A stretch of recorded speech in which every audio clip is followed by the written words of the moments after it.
Domingo, final de tarde, começo de noite, tranquilo, chegou em casa, descansou, brincou muito com as crianças, muito bem. Se divertiu bastante, agora é a hora do repouso, né? Agora você ir dormir e descansar para passar uma semana maravilhosa, desinformado, não é legal, isso aí eu te asseguro. Aí você liga a televisão e assiste na Rede Meio o programa Café com Leite. 23 horas, uma hora boa, os meninos já estão deitados, dormindo até, e você fica bem informado aqui no programa Café com Leite, com as nossas personalidades, com nossos temas importantes para toda a nossa sociedade. Portanto, aí sim, amanhã, ao amanhecer, você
muito obrigado aqui. Estamos a nível nacional agora, conversando um pouco sobre esse tema, né? Todos nós tememos cirurgias, né? E do coração em especial. Sim. Engraçado, doutor, que antes de desejar as boas-vindas, uma coisa é interessante, né? Se você disser, não, olha, a perna está doendo, o braço está doendo, a cabeça está doendo, ninguém se preocupa, o coração está doendo, corre lá, é ligeiro, né? Seja bem-vindo, meu É. amigo, muito, muito bem-vindo. Leite, muito obrigado. É um prazer estar aqui novamente, né? Para a gente conversar aí sobre essa área tão bonita. Faz parte da minha vida já há muito tempo, né? Hum, Então, para conversar sobre isso, é o que eu acho que é o que eu mais gosto de falar, é sobre isso aí mesmo. Isso é o que Então, você a gente não faz, se né? cansa, né? É. Faz bem feito, faz rápido e ainda ganha alguma coisa por isso, né? Ainda é, né? Ainda ganha alguma coisa com isso, né. Que bom, que bom. Doutor, quando nós falamos, como eu falei, quando a gente fala em problemas cardíacos, é impressionante como as pessoas parece que é o único a única parte do corpo que nos preocupa mais, né. Machucou aqui, espera aí, vou ali, logo É. e quando falamos em cirurgia, a coisa também não é assim tão simples, né, ou seja, aí é que a carreira é grande. É um momento difícil. Quando a gente começa a tratar sobre o coração, realmente há no imaginário popular que são os últimos momentos, né. As pessoas pensam logo que assim: "Agora eu estou no fim, Já não sei tô se tem não volta", sei se já tem volta. chama os meninos, a família Uhum. para se despedir, o que não é bem assim, né. Hoje os tratamentos cardíacos, seja eles cirúrgicos, abrindo ou por intervenção via catéter, e as medicações melhoraram muito a condição, o prognóstico, a qualidade de vida, o tempo de vida depois de um diagnóstico. Mas, por outro lado, tem um pouco de razão também, né? Parte disso fica por conta do fato do coração, ele é o único órgão que ele tá ali quietinho, no lugarzinho dele ali, mas você consegue perceber ele, que ele tá se mexendo, né. Hum. Ah, tem até uma brincadeira que dizer que o coração é o único órgão que não para, né, 24 horas, mas nenhum 24 horas, para na nenhum verdade, né. para, nenhum. Na verdade nenhum para, mas ele tem dinâmica, ele se mexe o tempo todo, ele avisa que tá ali, ele acelera com emoção, então ele tá sempre com a gente. E todo mundo sabe, não é mistério, que as doenças cardiovasculares, eles são realmente perigosas e elas são uma das causas mais frequentes de morte em todo o mundo. Aqui no Brasil, juntando as cardiovasculares, né, que junta o coração com as doenças vasculares do cérebro e periféricas também, dos membros, pronto, primeiro lugar. Primeiro lugar. Primeiro lugar. E entre essas, a do coração está entre o primeiro lugar, está E no vem primeiro lugar acontecendo também. cada vez mais com jovens, né, doutor? Cada vez mais com jovens. É O uma que é realidade isso? O que que a está gente acontecendo? identifica de uns 6, 8 anos para cá, e a expectativa é que se intensifique, a porcentagem de jovens aumente. Isso é uma expectativa que a Organização Mundial de Saúde tem para os próximos 20 anos, inclusive. É a tendência mesmo? A Então, explicação, por enquanto, fica por conta do nosso estilo de vida, hábito de vida. Sempre teve problema cardiovascular em jovem. E assim, a gente fala de jovem que não deveria acontecer, nós estamos falando dos infartos, né? Porque até criança pode ter problema no coração e se operar, mas por doenças congênitas, tem as doenças das válvulas, que tem em todas as idades, por motivos diferentes, e tem os infartos, por assim dizer, os infartos, que as pessoas esperam que o infarto aconteça ali com ela depois dos 65, perto dos 70 anos. era assim antigamente. Era, né? Pois Era, agora né? não é mais não. Agora não é mais não, né? Agora, depois dos 45, toda hora é hora. Toda hora é hora. Mas, na verdade, tem ainda mais jovens. Não tem assim... todo mês tem algum jovem que eu opero. Esse mês a gente operou um de 38 anos. 38 anos. E quando eu saí do hospital, um colega já me ligou dizendo que tinha um jovem também de 42, eu acho que amanhã eu vou ver o caso dele ainda, mas que está lá. Provavelmente cirurgia também. É delicado, né? E assim, diante de tantas... Eu tenho observado, academias, meu Deus, tem demais. E o pessoal praticando exercício, mudando o estilo de vida, até na alimentação, porque hoje nós temos um número de profissionais de nutrição incrível, assim, ocupados com muita frequência. Leite, existe um fator hereditário, existe um fator genético, existe um fator alimentar. Os nossos alimentos estão muito diferentes, né? Antigamente você comia a fruta, você comia ali a carne, você comia as coisas um pouco menos processadas. Hoje tudo é muito processado, E né? vai para lá, né? Para E motorzinho, né? tudo tem muito açúcar, tudo tem muita gordura. Principalmente, eu acho que principalmente o açúcar assim, é mais difícil de você evitar, mais do que a gordura, às vezes, até nos alimentos de hoje, né? E isso influencia. Influencia, de certa forma, é um fator que pesa bastante na balança. E do ponto de vista de atividade física, bom, se a gente vê muita gente fazendo, mas também a gente vê infinitamente mais pessoas não fazendo. Se você olhar no meio na rua e for observar só, passa muito mais gente com sobrepeso, obesa, do que gente magra. Passa muito mais gente. Pelo menos no meu consultório é uma amostra viciada, claro, né? Mas chega no consultório da gente, tanto antes da cirurgia como depois da cirurgia, você vai observar ali o hábito alimentar das pessoas, é grosseiro. A alimentação é grosseira, você não tem um cuidado. E essa ausência de cuidados vai maltratando a maquininha, né? Vai. E assim, se você conversar com a nutricionista, eu converso com a minha nutricionista às vezes sobre isso. Eu tento manter a alimentação, ela me ajuda com a organização disso aí, mas é difícil. É difícil. É difícil porque você fica assim, é muito fácil você errar, é muito fácil. E para você se manter na linha, é um rigor que hoje, na mentalidade da gente, não encaixa. Parece que você está fazendo um sacrifício enorme, que você está deixando de viver. E não é, né? É só você aprender, mudar a sua mente para olhar para os alimentos que fazem bem, não para os que fazem mal, né? Isso deve, claro, ter ser um dos fatores. É você dizer para uma pessoa que ela não pode comer um prato desse tamanho assim com farofa, né? Que tem muito óleo. Mas como não pode? Uma farofinha aqui para nós. Não pode, a vida, pois Bom demais. A vida inteira e agora não pode, né? Certa feita eu fui a um médico para perder peso, né? E conversando com ele, ele disse, não, então pronto, está resolvido. Depois de 1 hora de consulta, ele disse, a partir de hoje você não vai mais jantar. Depois você volta aqui daqui a 60 dias. Doutor, eu passei 23 anos da minha vida olhando para a mesa e não tinha o que comer. Eu não jantava porque não tinha. E agora, doutor, eu estou olhando e tem. Aí o senhor está me dizendo que eu vou olhar, tem e eu não posso comer. Para poder ser saudável. Para ser saudável, é. Então eu era saudável e não sabia, louco para jantar. Ele disse, então é difícil realmente, né? Eu disse, doutor, o senhor vai continuar me vendo gordo.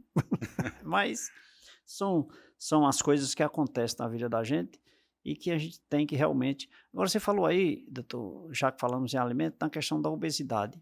É um dos problemas mais graves aí, né? Que prejudica talvez o coração ou não? Prejudica como um todo. Porque a obesidade, ela inclui, inclusive, você Cria gordura no coração? Porque no fígado tem, né, uma gordura. mas não é, pode aumentar, mas inclusive o coração ele tem uma gordura externa que protege ele.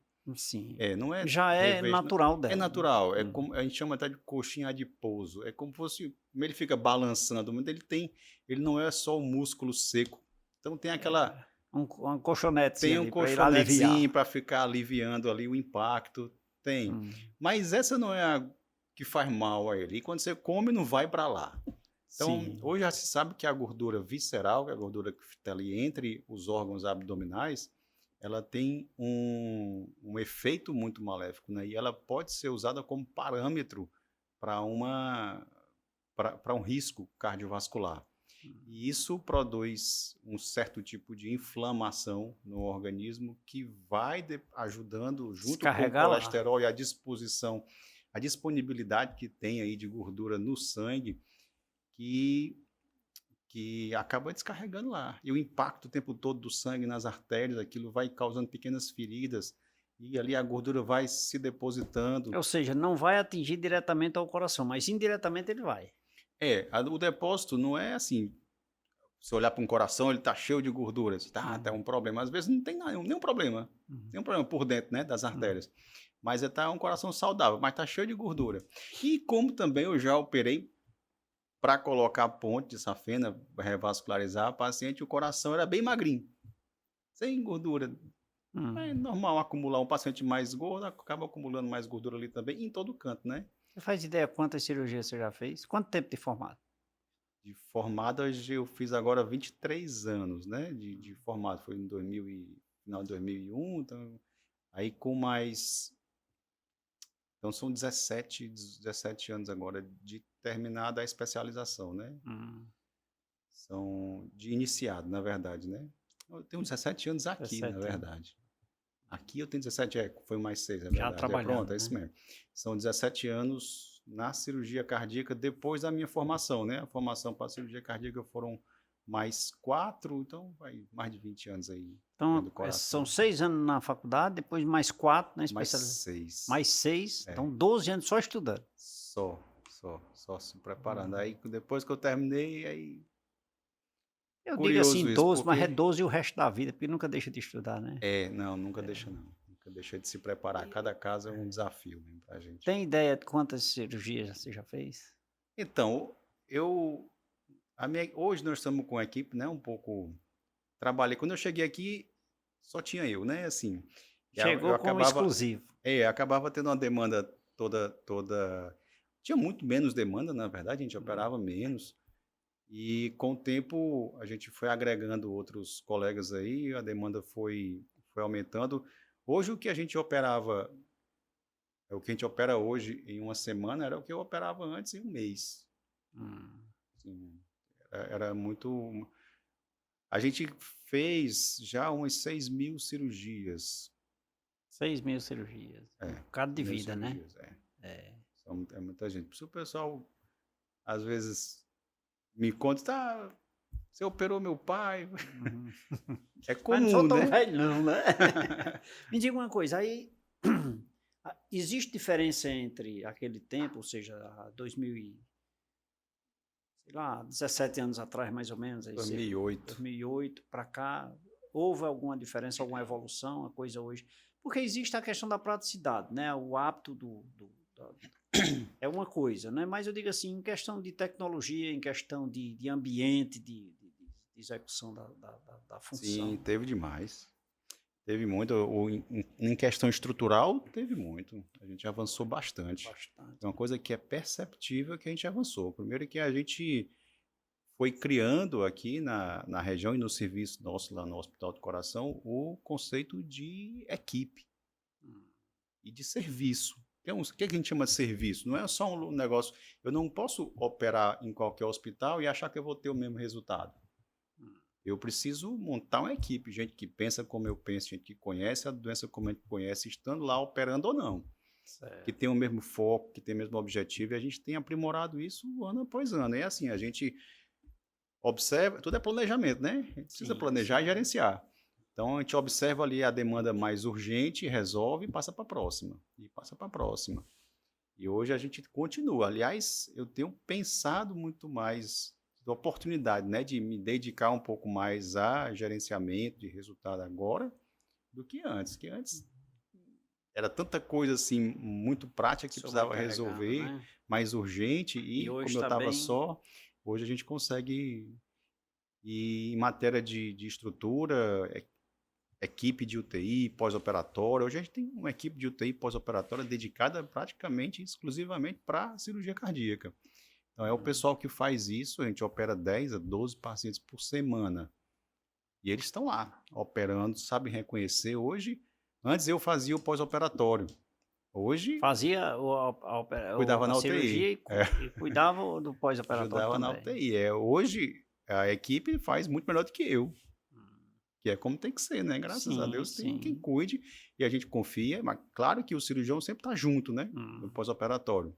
Mas como consultor ali para acompanhar do que para o dia a dia tomar decisão, pequenas decisões, conduta, essas coisas. Tem um chefe, cardiologista experiente também, responsável pela UTI e todos os plantonistas que fazem isso. Ou seja, não deixa a desejar aqui para nenhum lugar do Brasil. E eu vou dizer, são poucos hospitais que têm um núcleo dedicado, praticamente dedicado a isso, né? Porque por aí se faz pós-operatório em UTI geral.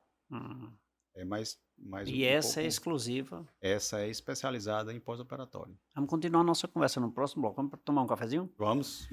Gente, eu estou conversando aqui com o médico cirurgião cardíaco, doutor Samuel Soares, falando sobre mitos, verdades e curiosidades pós-cirurgia cardíaca. Vou preparar um cafezinho aqui especial. Produção, tem café para nós?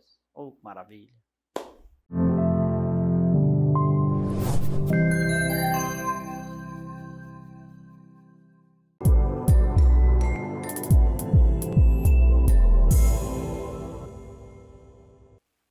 Produção, obrigado aí pelo cafezinho. Doutor Samuel, vamos beber água São Geraldo?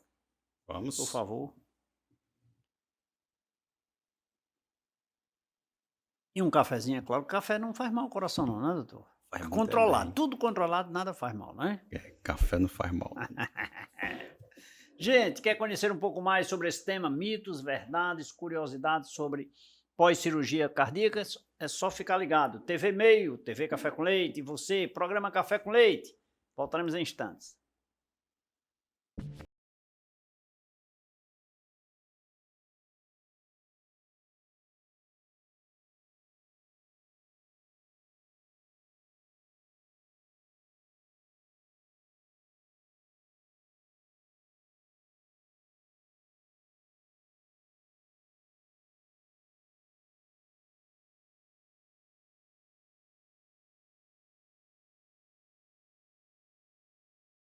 Nesse segundo bloco do programa Café com Leite, aqui pela TV Meio para todo o Brasil, conversando hoje com o médico cirurgião cardíaco. Eu converso com o Dr. Samuel Soares, falando sobre mitos, verdades e curiosidades nas cirurgias cardíacas.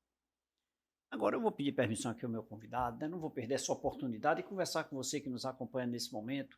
Gente, você já conhece a região do Cariri, terra do Padre Cícero? Não? Procura aí nas redes sociais, você vai encontrar.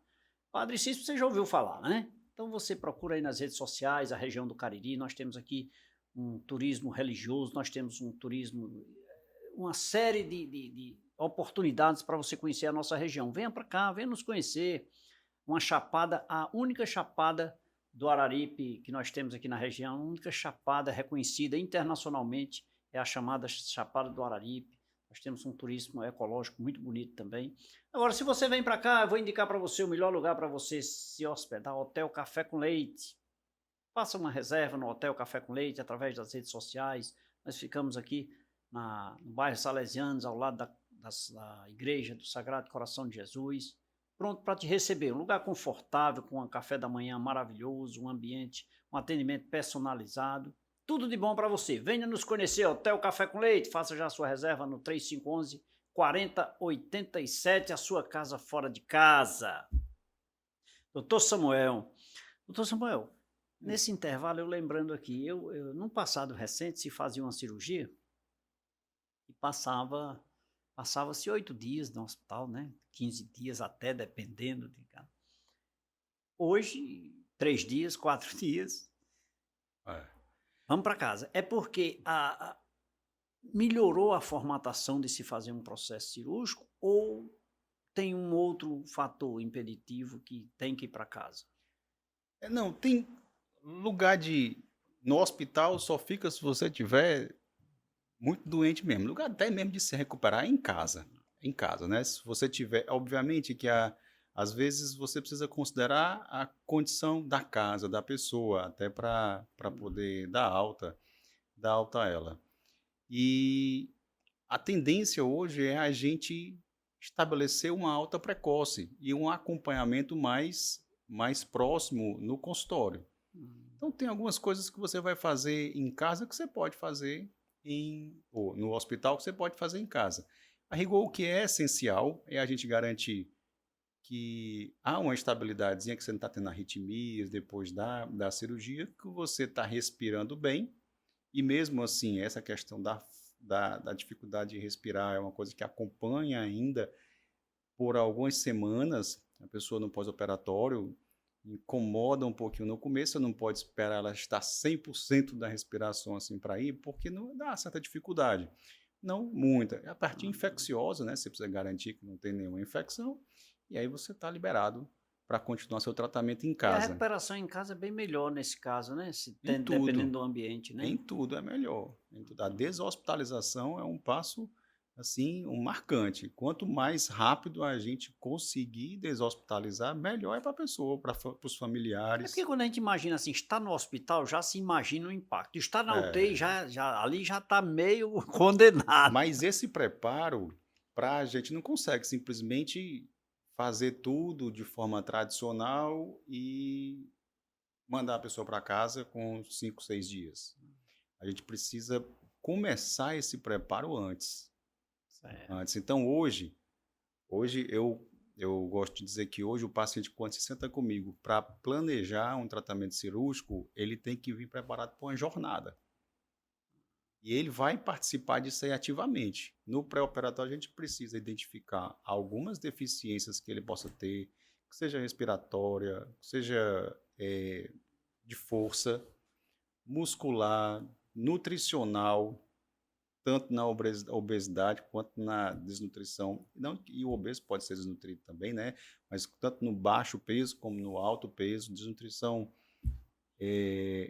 uma desnutrição de vitaminas, falta de vitaminas, tudo isso, anemia, tudo isso vai impactar muito na evolução pós-operatória dele. E a gente precisa garantir que tudo isso esteja corrigido na hora da cirurgia. Se a gente tiver tempo, claro, há cirurgias que são mais urgentes, né? Mas se você tiver tempo, precisa disso aí. Um estudo que coordena principalmente essa ciência de preparar o paciente, ele estima que um paciente ele vai estar assim pronto para enfrentar uma cirurgia com todos esses preparos e suplementações e fortalecimento respiratório, tudo isso aí em torno de 6 a 8 semanas. Quer dizer, é quase 2 meses para você preparar bem direitinho um paciente. Dependendo da situação, ele não pode esperar, né? Às vezes não pode esperar. E você vai com um fator já de dificuldade. Mas isso é vencido depois. Sim. Mas a situação ideal que a gente procura é essa. Às vezes não dá por diversos fatores, até por um fator social, às vezes, né? Assim, uma pessoa que hoje você vai se operar de uma cirurgia qualquer, seja abdominal, até uma cirurgia plástica. Aí o cirurgião diz assim: ó, você está muito gordo, assim, né, o peso está muito acima do esperado, eu preciso que você perca peso. Não é fácil, Não né? é fácil. Aí eu vou dizer para o meu paciente, às vezes, a mesma coisa. Hoje eu operei uma senhora que ela perdeu 12 quilos antes de eu conversar. Aí precisa muita conversa, né? Com o Ai, psicólogo na hora. é, Porque como é que a pessoa vai perder peso? Assim, não pode nem fazer uma caminhada, que sente dor no peito. fica difícil. Precisa de isso. O ideal é que a gente tenha um apoio psicológico, um apoio de um psicólogo, um nutricionista, com a enfermeira, com o fisioterapeuta, da própria instituição que acompanham isso com você. E essa é uma das coisas que eu estava comentando com você aqui um pouco antes, que a gente identificou e implementou aqui no serviço nosso. A gente tem dentro do Hospital do Coração uma equipe de apoio nisso. E o paciente, mesmo o paciente do SUS, que não tem condição de procurar isso lá fora, ele tem lá dentro, antes de ir para a consulta, a consulta comigo, né? Com o Hum. cirurgião, onde a gente pode esclarecer tudo, a consulta com a nossa enfermeira, a consulta com a nutricionista do hospital e, se a gente identificar alguma coisa mais assim, a consulta com o psicólogo. E estamos planejando como é que seria a assistência do fisioterapeuta ainda, que é um pouco mais Que legal, né? complexo. Que legal. Isso aí É, deixa o paciente muito seguro, né? muito seguro. Aí vamos lá para aquela linha de que ele já entra aí com boa chance de recuperação, né? Sim, Estando se melhora sentindo muito. seguro. Isso fez uma mudança enorme na recuperação e nos índices de alta, de infecção e até mesmo de mortalidade do nosso serviço lá. Eu queria dar o meu testemunho aqui. Tudo isso eu passei, né? Eu não vou falar com ele, não, gente. Eu vou falar com você. Gente, eu fiz uma cirurgia também. O doutor Samuel fez uma. Eu coloquei uma válvula mitral, né, doutor? Válvula Mitral. mitral e um marca-passos, né? Que já devolver para ele esse marca-passo, mas ele disse que não quer não. E fui super bem atendido, fui muito tranquilo, sabe, muito seguro, fui muito tranquilo, tá. E sou testemunha, inclusive depois disso já um funcionário meu e um sócio meu, um advogado que é meu sócio também, já fez essa cirurgia com ele. Um foi ponto de safena e o funcionário foi uma válvula também. Também. Estão super bem, então assim, esses testemunhos de certa forma precisa ser disseminado, né, para mostrar que na nossa região nós temos profissionais brilhantes.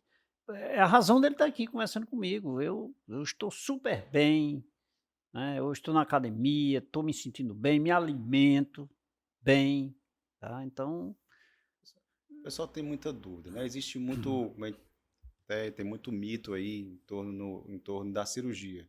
É uma cirurgia complexa, uma cirurgia delicada no órgão, né, não que resta é dúvida, delicado, né. não resta dúvida, mas hoje nós temos muito controle sobre as coisas tudo que acontece, né? Sim. A gente, eu sou maravilhado com a cirurgia. Algumas cirurgias, como a sua, né, vem para o coração, e o coração parado. Pois é, doutor, quer dizer que Aí depois a gente vê aproveita o coração bater de novo. Você faz o coração voltar a bater. Isso é bonito demais, assim, uma oportunidade que a profissão me dá, né, assim, que é impressionante. quer dizer que você viu meu coraçãozinho apagadinho ali, sem nada, É, soltinho, doutor. o pessoal tem um dos mitos da cirurgia cardíaca é que o pessoal pergunta sempre, e até isso é legal você esclarecer para o paciente antes da cirurgia, porque dá mais tranquilidade. Mas ainda hoje me perguntam: doutor, é verdade que o senhor vai tirar meu coração? Está na bacia para operar.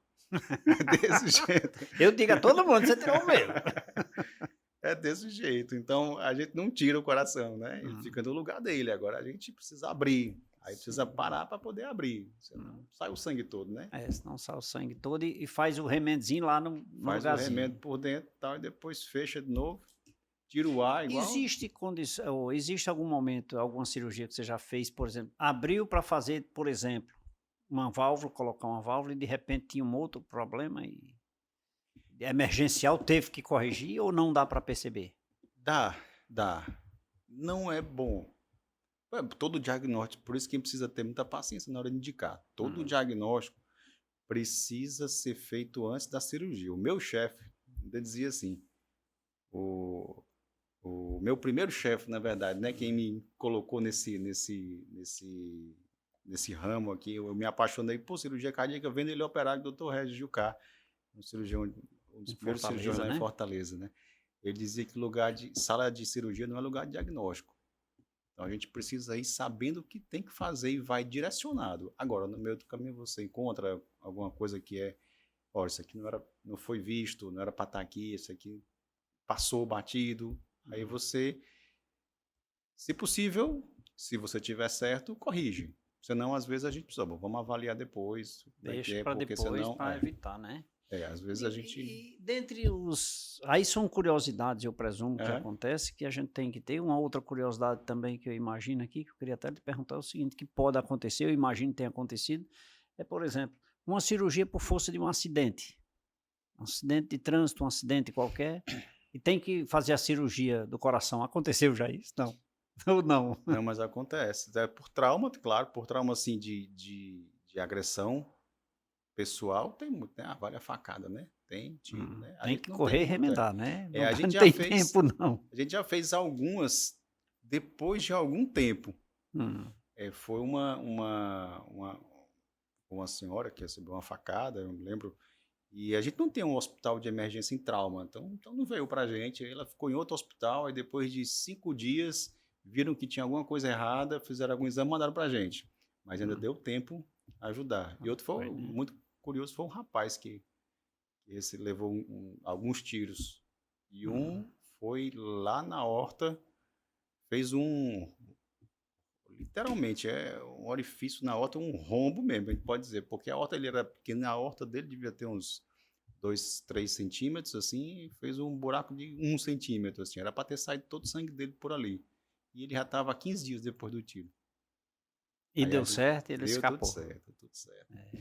O pessoal tem muito, assim, a cirurgia cardíaca a gente tem, é muito detalhe, então pode acontecer realmente de tudo. A história para contar, a gente Tem demais, tem né? Dá para muito, escrever um casos, livro. né, de casos assim 6.000 cirúrgicos. cirurgias já deve. Aconteceu isso, a gente já viu isso, já viu aquilo. O que é bom, porque assim, depois de tanto tempo, até uma pessoa estava me perguntando, estava explicando, você consegue se antecipar a algumas coisas. Você olha e diz assim, até aqui não está certo, tem alguma coisa aqui que não está bem contada. Aí você consegue se antecipar a alguns problemas, o que é uma dos benefícios de você ter mais chão, né? Um outro chefe meu, mas já da cirurgia geral, ele dizia que a primeira coisa que a gente aprende como cirurgião, né, tá se especializando, é por que operar, né? Quando operar, né? Depois aprende a operar e depois, quando você tá bom mesmo, é que você aprende a não operar. Quando você não operar, aí é quando você tá maduro. Isso aí leva uns 10 anos para o cirurgião, você vê, né? Mas é uma questão de maturidade Legal, muito mesmo. interessante isso, né? Quando não operar. Quando não operar. Hoje eu discuti 2 casos para não operar. Que bom, que bom. Assim, porque a gente tem que ter certeza de que a cirurgia cardíaca, começando de outra maneira, a cirurgia cardíaca ela tem seu risco. Isso é inegável. O risco, por falar nisso, é menor do que as pessoas acham que realmente é, em geral.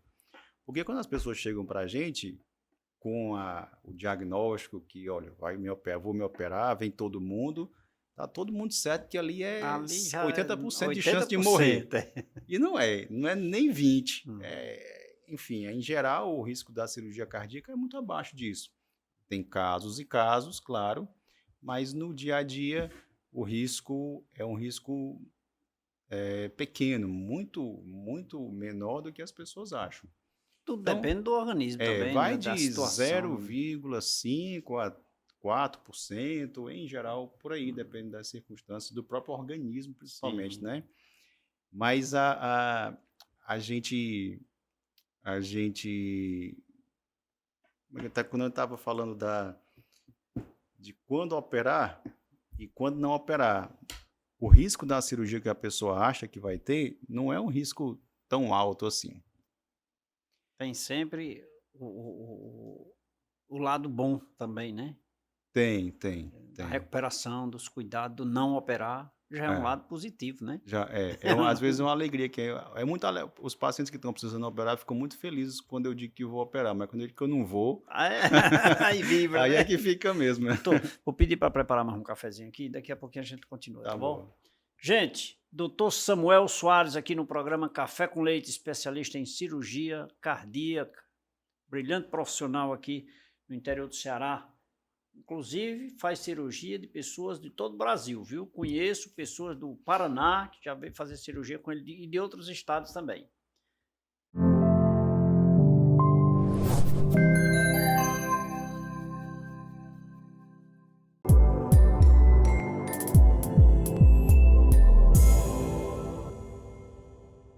Obrigado, produção, pelo cafezinho. Olha aí, doutor Samuel, um cafezinho para nós aqui. Sim, Programa Café com Leite sem café não sem dá café certo, não né? dá, né? Por favor. Quer conhecer um pouco mais sobre mitos, verdades e curiosidades pós-cirurgia cardíaca? É só ficar ligado, nosso intervalo é rápido. TV Meio e você. Programa Café com Leite.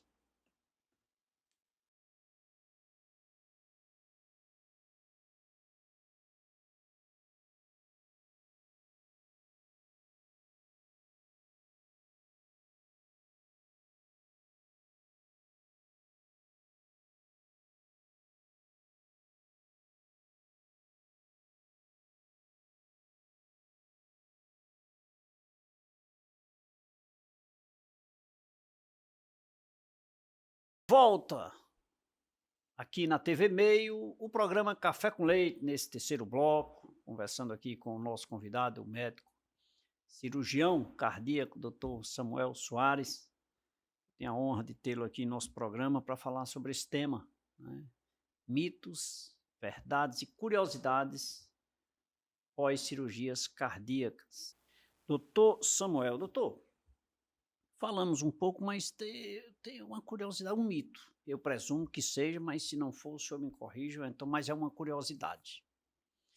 No processo pós-cirúrgico, existem algumas regras de alimentação natural, né? Alguns cortes, né? E eu cresci, por exemplo, sabendo que carne de porco faz mal. Que é reimoso, né? É reimoso, né? É reimoso. E eu te pergunto, no processo pós-cirúrgico, inclusive cardíaco em especial, eu me alimentar com a carninha de porco é tão boazinha, rapaz, é tão boazinha. A carne de porco é o sucesso no consultório. Eu acho que de cada 10 pacientes, 8, se eu... Assim, Posso 8 comer carne de porco? faz essa pergunta. Doutor, eu só queria saber mais uma coisa. Carne de porco, eu posso comer, o senhor já me autoriza. E eu não proíbo ninguém, né?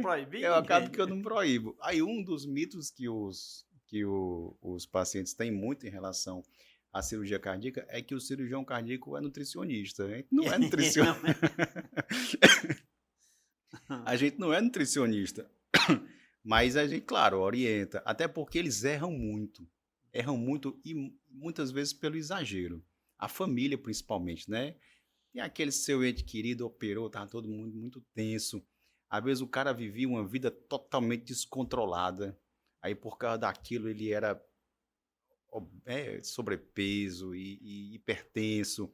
Aí chega em casa, pronto, a partir daquele momento, como escapou ali, a mulher, principalmente a esposa, né? Principalmente a esposa, muito cuidadosa, às vezes as filhas, né? Filha também muito cuidadosa. Bota assim, o homem vai comer só chuchu com arroz, com frango, sem peito de frango, sem sal, sem nada, cozido na água.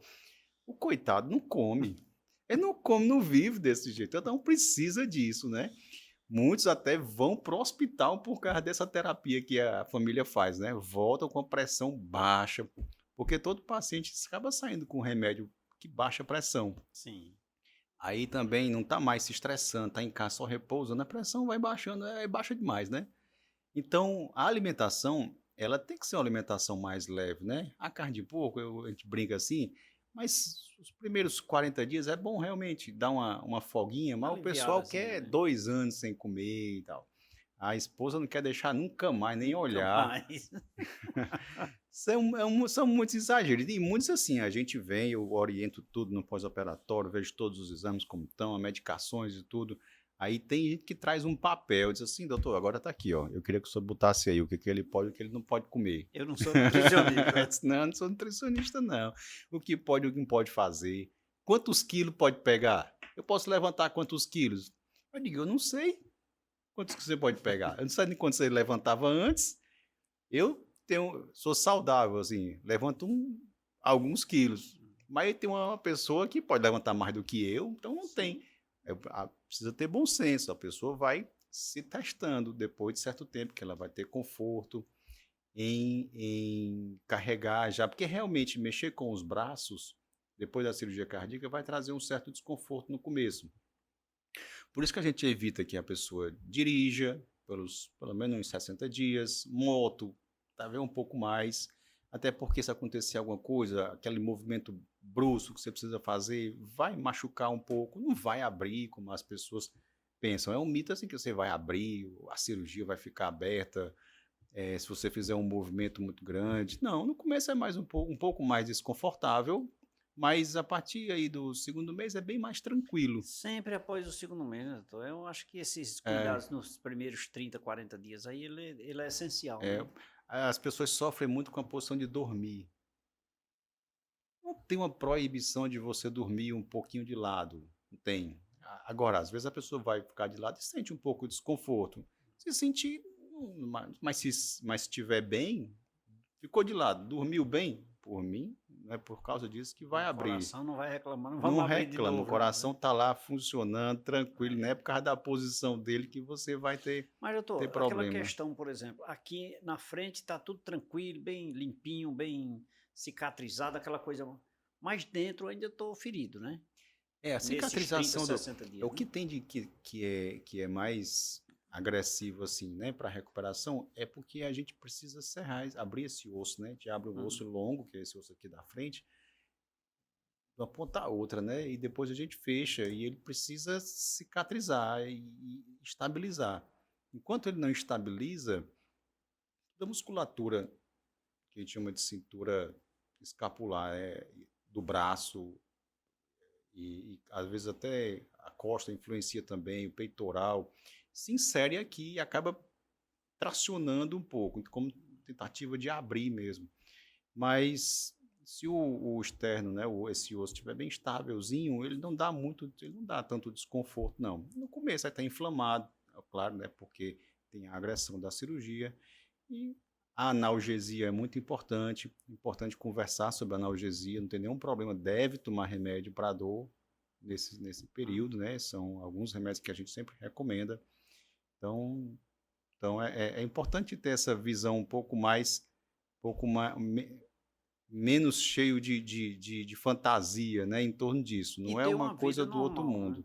Mas com as cautelas devidas também. Né? Porque o pessoal às vezes exagera, eu estava comentando com você, não quer subir escada, né? Não pode, porque até degrau. A gente chega e responde muito essa pergunta, doutor, é porque para ir para a cozinha lá de casa tem um degrau. É um degrau. Aí eu não estou deixando ele subir. Mas por quê? Eu não operei as pernas dele, não. Deixa o rapazinho andar. Deixa ninguém entrar na casa, né? Visita por, sei lá, 3 meses sem receber visita. Não tem necessidade. É tão bom receber uma visita. A pessoa está se recuperando, né? Vai contar a história. Só está preocupado, vai lá conversar com ele. Então, isso não é motivo para você dificultar ainda mais, né, o pós-operatório. Doutor, naquele processo lento, por exemplo, a visita não digamos assim, abusivamente. A alimentação cautelosa, né? Eu acho que tudo é válido, né, na sua visão? Tudo é válido. Uma coisa que não é válido e que atrapalha muito é a bebida alcoólica, né? E fumar também, o cigarro, né? Você não pode. Aí não combina, não. Aí não dá certo, porque você vai trazer agressão. Não combina com nada, né, doutor? Mas eu ainda respondo muito essa pergunta. É mesmo? Até do cigarro, acredita? A pessoa se operou do coração, teve aquele infarto, que geralmente infartou, foi para UTI, se recuperou um pouco mais, entendemos lá a situação, programamos uma cirurgia, operamos mais UTI. Geralmente, aí o pulmão sofrido, né? Já é um pós-operatório mais difícil. Aí quando dá com 3 meses que a pessoa não está mais lembrando do sufoco, depois que está bem, diz, então eu posso fumar? Dá vontade de dizer assim, vamos, certo. Tem nem o que dizer, Pergunta que você né? faz, E bebida alcoólica do mesmo jeito. Eu posso tomar minha cervejinha, eu vou recomendar bebida alcoólica para alguém? Não vou. A pessoa acaba nem bebendo pergunta que se depois, faz, né? Acaba bebendo porque quer, mas sabe que faz mal, né? sabe que não Para deve, qualquer um, né? né? É impressionante, né? E é um vício, e inclusive esse rapaz que trabalha comigo, que você fez a cirurgia, ele bebia, ele deixou de beber. Bom demais. Olha só, ficou bom do coração e deixou de beber. Uma coisa Duas boa. coisas boas, né? Agora tem coisas que assim que os pacientes se preocupam que assim, que acontecem que são muito comuns, é verdade mesmo. Falta de apetite é muito comum, sabe? Você sai aí muda um pouco a rotina alimentar no começo mesmo, né? Tem muito medicação depois que você dá, tem gente que não E a tomava medicação impacta, não é nem a cirurgia, é a medicação muitas vezes. Né? muitas vezes é a própria tanta medicação, né? Porque você às vezes nem sabia que tinha nenhum problema no coração, aí infarta. Aí já vai no cardiologista, já sai de lá com 6 remédios. Aí vai para a cirurgia, ainda tem analgesia, tem mais, tem os remédios da cirurgia. Às vezes é muita coisa mesmo, às vezes é coisa. Aí a pessoa fica um pouquinho baqueada, o estômago fica meio revirado assim, e não quer comer direito. Mas é comum, mas passa. Isso é transitório, é precisar a família entender. E é por isso que é importante temperar a comida direitinho, deixar a comida gostosa, né? Porque senão, se for só água e sal, aí é que não vai querer comer mesmo, né? A gente já reclama que a comida de hospital é ruim, né? Outra coisa que acontece é tosse, né? Tosse acontece porque você mexe muito com o sistema respiratório também, essa cirurgia, né? E aí você precisa tossir e é chato a tosse no pós-operatório. Não sei se você passou por isso. Passei. Porque quando você tosse, dá aquele esforço aqui, aí incomoda. Todo o corpo, né? Tem alguns truques, você abraçar um travesseiro, né? Para estabilizar ali essa região externa é legal, porque diminui, você dá aquele travesseiro na mão, se você abraçar aqui, aí fica mais estável, não dá aquele impacto tão grande, né? Dói o corpo inteiro quando dá aquela tossida. Eu imagino. A pessoa diz, eu pergunto, o senhor está sentindo dor só quando eu tosso ou quando eu espirro? Eu tosso ou quando eu espirro. Espirro também deve ser ruim. Deve ser ruim. Aí diga, meu amigo, eu entendo, isso realmente acontece, mas vamos com calma, é isso mesmo. Detalhes que, doutor, dentro desse contexto geral, daí a importância do diálogo antes do processo cirúrgico, né? É muito Não importante. somente com o paciente, mas também com a família, com alguém que vai cuidar dele. Sempre é bom, sempre vem, nunca, é raro a gente fazer as consultas sozinho, assim, precisa explicar tudo para todo mundo, quanto mais, eu não tenho um limite, quanto mais pessoa tiver dentro da sala, para mim, melhor, para a gente explicar tudo bem antes e depois da cirurgia. Até para recuperação intra-hospitalar, o fato de estar todo mundo sabendo de tudo, inclusive o paciente ter acesso a esse tipo de informação, isso já é visto como um fator que por si só já ajuda muito na recuperação. Né? Na aceitação dele, né? E porque não é fácil, não é as pessoas, outro mito, a pessoa não vai ficar inválida depois da cirurgia, só porque operou. Você vinha trabalhando e tal, não prova você, mas trabalhar mais do que você, eu não conheço. Mas eu peguei, olha, estão reclamando demais aí, porque eu peguei, foi pressão, eu fiz, foi dobrar. Então, aí você tá aí, às vezes a família não quer que a pessoa nem se levante para pegar um copo para ela. E aí não pode, ela precisa ir se readaptando para em torno aí de 4 meses, 5 meses, já está pronta para voltar. Sim. Tem alguns trabalhos que são mais difíceis? Tem, os que demandam um esforço físico maior, né? Na construção civil, na agricultura, são trabalhos um pouco mais complicados. Mas os que têm esforços moderados, então as pessoas vão para a academia, fazem corrida, tudo isso depois da cirurgia cardíaca. Porque o objetivo da cirurgia é trazer você uma qualidade de vida. Vai ser maratonista, vai ganhar os 100 metros rasos? Não vai. Mas vai poder correr, vai poder fazer uma caminhada, vai poder visitar todo mundo, vai trabalhar, ter uma vida ativa, ter uma vida sexual ativa, inclusive, que é uma dúvida. É uma dúvida. É um apelo grande que os pacientes fazem para a gente, já ali com 30, 40 dias. Doutor, por favor. Rapaz, pelo amor de Deus. Aí é engraçado que outra coisa, aí é engraçado, porque às vezes o paciente é quem fala, né? Quando é homem, e a mulher, ela diz, não, doutor, não pode não, é lá para 90 dias. Olhe lá. Eu disse, não, minha senhora, também não. Também não. Deixa o rapaz quieto, né? Doutor, rapaz, a gente poderia ainda continuar essa nossa conversa, mas eu preciso fazer um intervalozinho. Vou tomar um Pois cafezinho? vamos, A gente vamos volta já, tá tomar. bom? TV Meio, programa Café com Leite, muita informação. Doutor Samuel Soares é o nosso convidado e o nosso tema, mitos, verdades e curiosidades nas cirurgias pós-cardíacas. Eu vou fazer um intervalo comercial, eu vou me deliciar de um cafezinho aqui na companhia do meu convidado, mas eu volto em instantes, fique ligado. TV Meio e você.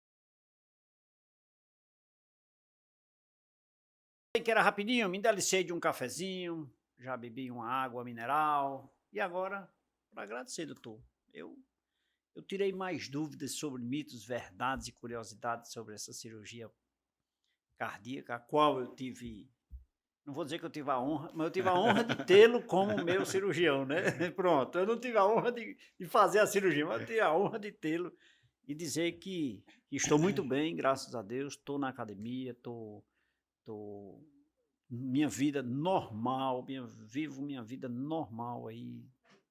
Eu acho que até em excesso no trabalho, Que bom, graças a mas por Deus. amor, porque quando eu trabalho por amor, então eu não me canso, é um lazer, certo? Então quero lhe agradecer por esse momento e também por esse nosso bate-papo aqui, viu? Muito obrigado e vamos conversar mais vezes, porque sempre que você vem eu aprendo e eu tenho certeza que o nosso telespectador, e hoje em todo o Brasil, melhor ainda, né? Então, Muito eu que obrigado, viu? agradeço a oportunidade aqui e o convite para voltar aqui. Pronto. Já os microfones e a telinha é sua, tá bom? Muito obrigado mais uma vez. E a você que nos acompanhou até agora, obrigado pelo carinho da sua companhia, obrigado pela sua audiência. Agora sim, vá descansar, vá repousar, relaxe. Semana de paz e bênçãos para você. Domingo eu estarei de volta com mais um convidado para você aqui na TV Meio, no programa Café com Leite. Beijo a todos, fiquem com